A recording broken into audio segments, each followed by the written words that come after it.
कानून की तलबी,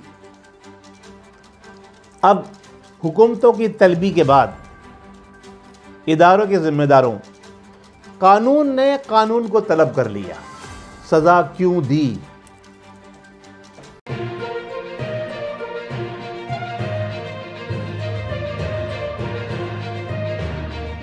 नाज़रीन, मैं आपका मेज़बान अहमद सदर कुरैशी और आपके लिए आपका प्रोग्राम लेकर आया हूँ जिसका उन्वान है आपके सामने। औज़ु बिल्लाहि मिनश शैतानिर रजीम, बिस्मिल्लाहिर रहमानिर रहीम, व रफ़अना लका ज़िक्रक, सदक़ल्लाहुल अज़ीम। हुमायूं दिलावर, ये वो नाम है जो आनन फानन सोशल मीडिया की जीनत बना और छा गया और फिर मुल्क से फ़रार हो गया। नाज़रीन, हमने माज़ी में सुना था कि अदालतें जो होती हैं वो बड़े ज़िम्मेदार लोगों को सौंपी जाती हैं और बड़े जो काम करने वाले होते हैं उनको इस मनसब पे फायज किया जाता है कि वो किसी के जज़ा और सज़ा का जो है वो दायरा कार देखते हुए अपने उसको जज़ा और सज़ा की कसौटी पे कसोटे और उसके बाद उसको मुजरिम से मुल्ज़िम बनाए।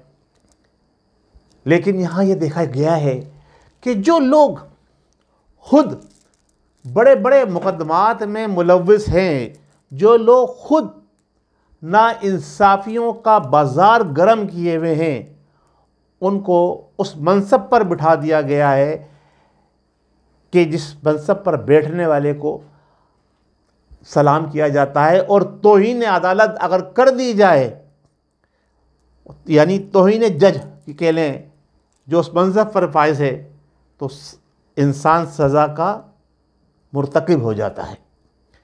लेकिन बात यहाँ इतनी है कि अब आप ये देखें कि एक अदालत ने एक फ़ैसला दिया, उस अदालत के फ़ैसले सुनाने वाले जज को अब दूसरी अदालत ने तलब कर लिया कि आइए आप बताइए कि आपने सज़ा क्यों दी।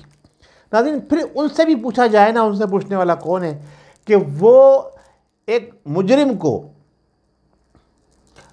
8-8 महीने 1-1 साल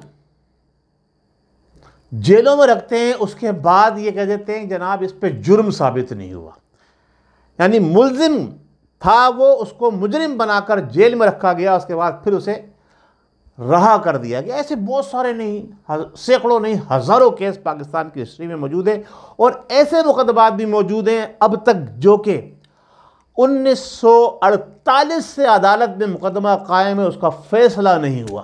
पाकिस्तान को बने में 70 साल हो गए, लेकिन मुकदमात ज़ेरे इल्तवा पड़े हुए हैं और जिनकी निगरानी में वो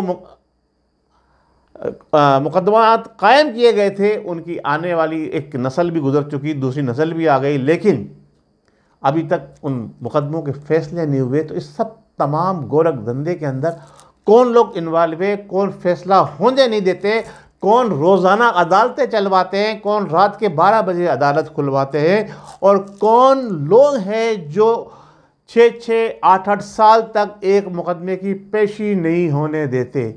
ये सारी चीज़ें, ये सारी बातें, ये सब कुछ जो है अवाम पाकिस्तान किस तरह से बर्दाश्त कर रही है। मेरा पिछला प्रोग्राम जो अभी आपने शायद देख लिया होगा या आज आप देखेंगे, उसमें मैंने अवाम पाकिस्तान के हवाले से गुफ्तगू की है कि हमारी अवाम कैसी है, कितनी बेस है, किस तरह से है।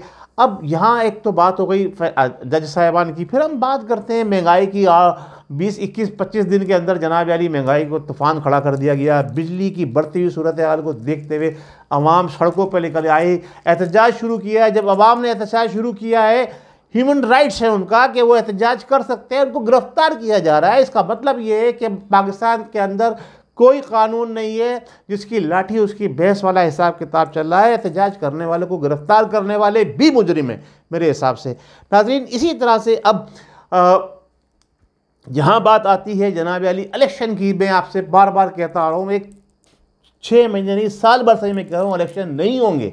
ये हुकूमत जो बनी है वो ऐसे लोगों पर बनाई गई है जो लकीर के फ़कीर हैं, जो उनसे कहा जाएगा उस पर वो काम करेंगे।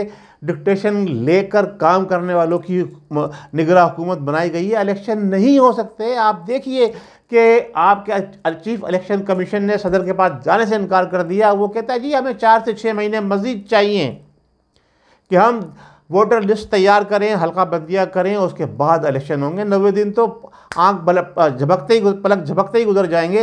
इलेक्शन 90 दिन क्या, मैं कहता हूँ 190 दिन या 200-300 दिन भी नहीं होते नज़र आ रहे। पीपल्स पार्टी अब मैदान में कूद रही है कि जनाब इलेक्शन होने चाहिए।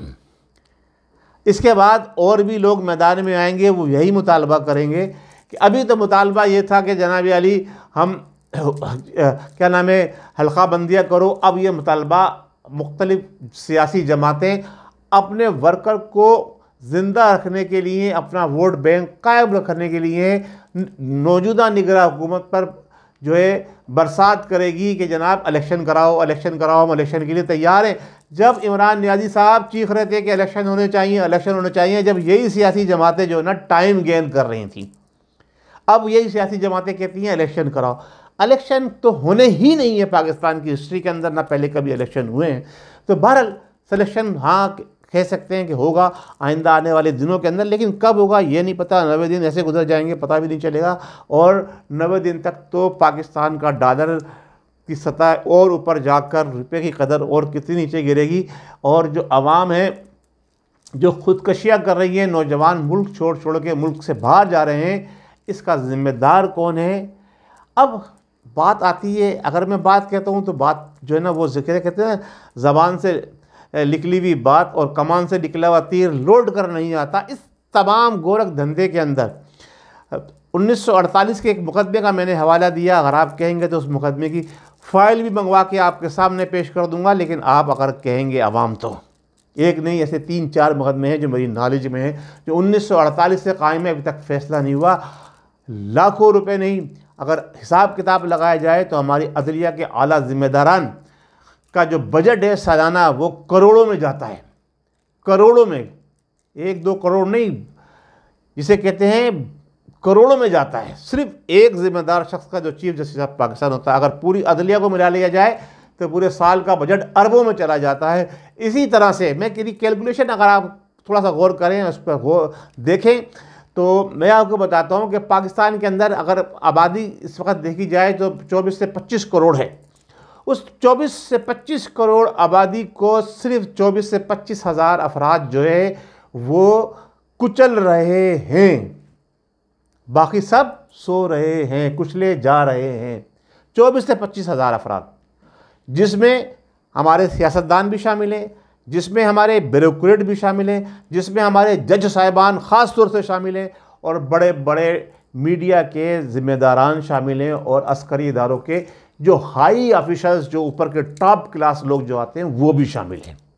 तो नाज़रीन, ये 20-25 हज़ार लोग ये पाकिस्तान को ना पनपने दे रहे हैं, ना पाकिस्तान की आवाम को जीने दे रहे हैं। तो क्यों ना आवाम के अंदर से कोई ऐसा रद्द अमल आए। अब मेरी बात को आप चाहे गिरफ्त में लें और उसके ऊपर मेरे पास कंडम ऑफ कोर्ट लगाएं, या आप मेरे ऊपर ये लगाएं इल्ज़ाम कि जनाब मैंने पाकिस्तान की आवाम को उस्काया।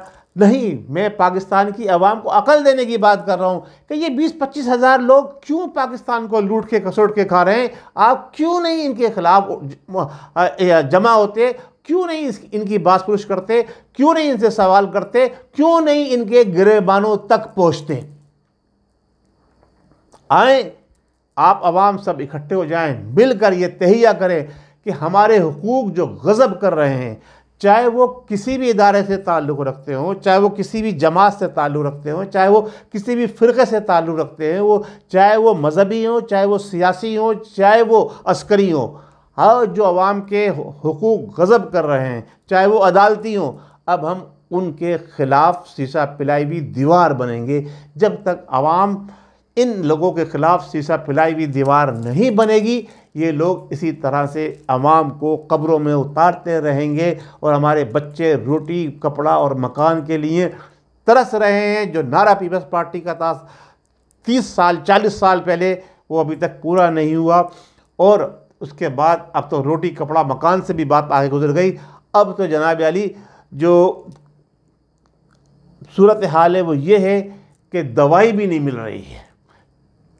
तो अब आप सोचें क्या होगा, पानी भी नहीं मिल रहा है, रोटी के साथ पानी भी गया। नाज़रीन, मेरा प्रोग्राम आपको अगर अच्छा लगता है तो इसको शेयर करें और सब्सक्राइब भी करें और अपनी राय से भी नवाजें। बहुत शुक्रिया। अस्सलाम वालेकुम व रहमतुल्लाहि व बरकातहू। पाकिस्तान जिंदाबाद।